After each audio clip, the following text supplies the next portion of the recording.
Hai Sobat Onlineku, apa kabar kalian semua? Saya harap kalian selalu dalam keadaan baik, sehat, dan bahagia ya. Sobat Onlineku, tahun baru adalah momen pergantian dari tahun yang lama ke tahun yang baru. Menandai berakhirnya satu tahun kalender dan dimulainya tahun yang berikutnya.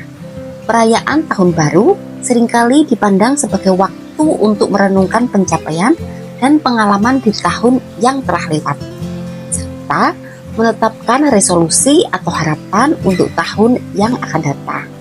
Tahun baru dirayakan di seluruh dunia ya pastinya, dengan berbagai tradisi dan acara seperti pesta, kembang api, serta upacara keagamaan atau budaya. Dan di tahun baru aku ingin bertanya sama kalian merayakannya ngapain? Sobat Onlineku, merayakan tahun baru adalah tradisi di berbagai belahan dunia sebagai simbol harapan baru dan awal yang segar.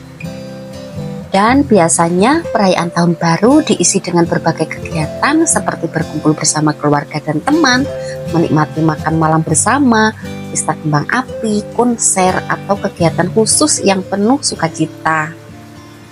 Dan pastinya banyak orang juga menggunakannya sebagai kesempatan untuk merenungkan pencapaian mereka di tahun sebelumnya dan menetapkan resolusi untuk tahun yang akan datang, seperti meningkatkan kesehatan, mengejar tujuan pribadi, atau memperbaiki hubungan.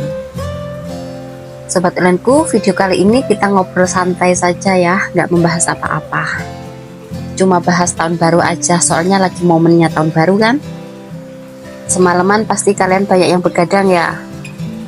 Kalau saya mah enggak, saya tetap tidur sore. Oh iya, di berbagai negara perayaan tahun baru memiliki tradisi yang unik loh. Di Amerika Serikat, orang-orang biasanya berkumpul menyaksikan bola raksasa turun pada detik-detik terakhir sebelum tahun baru. Dan di Jepang, lonceng kuil dibunyikan 108 kali sebagai simbol pembersihan diri dari keinginan buruk. Wow, keren ya. Sedangkan di beberapa negara Asia, tahun baru Imlek dirayakan dengan tradisi tersendiri, seperti barongsai dan pemberian amplop merah. Kalau saya mah, perayaan tahun baru bukan hanya tentang pesta, tetapi juga tentang kebersamaan, harapan baru, dan komitmen untuk perubahan yang lebih baik di tahun yang baru. Sobat Onlineku, jangan salah arti tentang tahun baru ya. Momen tahun baru bukan hanya tentang pesta, kembang api, atau perayaan meriah. Di balik segala kemeriahan, tahun baru adalah kesempatan untuk refleksi dan introspeksi diri. Ini adalah waktu untuk melihat kembali pencapaian, pelajaran, dan kesalahan di tahun sebelumnya, serta menentukan arah yang lebih baik ke depan. Dan biasanya perayaan ini jatuh pada tanggal 1 Januari dalam kalender Gregorian yang digunakan oleh sebagian besar negara di dunia. Momen tahun baru dianggap sebagai waktu yang penuh makna dan simbolis untuk perubahan, refleksi, dan harapan baru. Banyak orang melihatnya sebagai kesempatan untuk memulai kembali, menetapkan tujuan pribadi, atau mengubah kebiasaan dengan membuat resolusi tahun baru. Dan faktanya, di berbagai belahan dunia, tahun baru dirayakan dengan berbagai tradisi dan acara. Setiap budaya dan komunitas memiliki cara unik untuk merayakan pergantian tahun baru.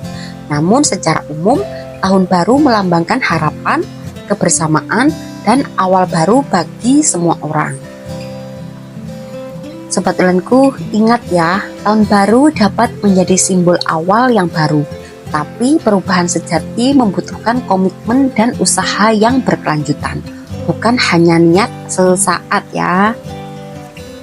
Dan resolusi yang kita buat tidak akan bermakna jika tidak disertai dengan tindakan nyata. Jadi, maknai tahun baru sebagai waktu untuk memperbaiki diri, menetapkan tujuan yang lebih jelas, dan membangun kebiasaan baik yang bisa membawa perubahan positif dalam hidup sepanjang tahun.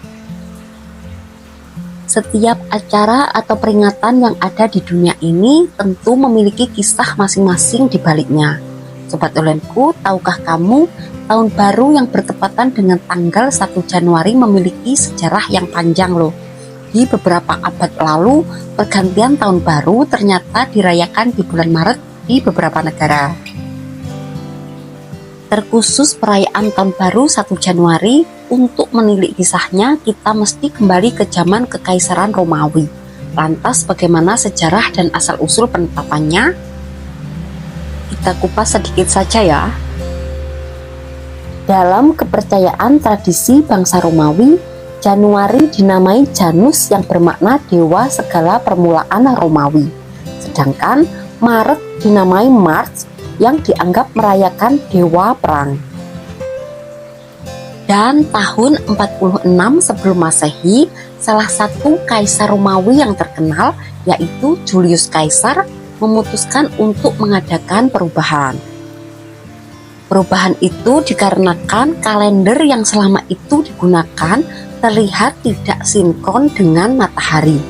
Dengan bantuan astronom dan matematikawan terkemuka, Julius Caesar mengeluarkan kalender Julian. Dan ia juga menetapkan tanggal 1 Januari sebagai permulaan tahun. Januari sendiri berasal dari kata Janus, nama seorang dewa permulaan, gerbang, transisi, waktu, dan akhir bangsa Romawi.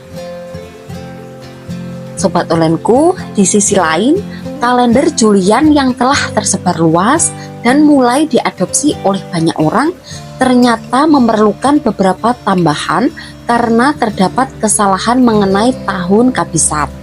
Kesalahan tersebut dianggap cukup fatal karena menyebabkan peristiwa di musim yang salah selama beberapa abad.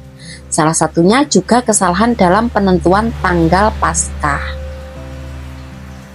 Dan sebelum Julius Caesar menetapkan 1 Januari sebagai tahun baru, telah ada berbagai perayaan tahun baru di beberapa wilayah.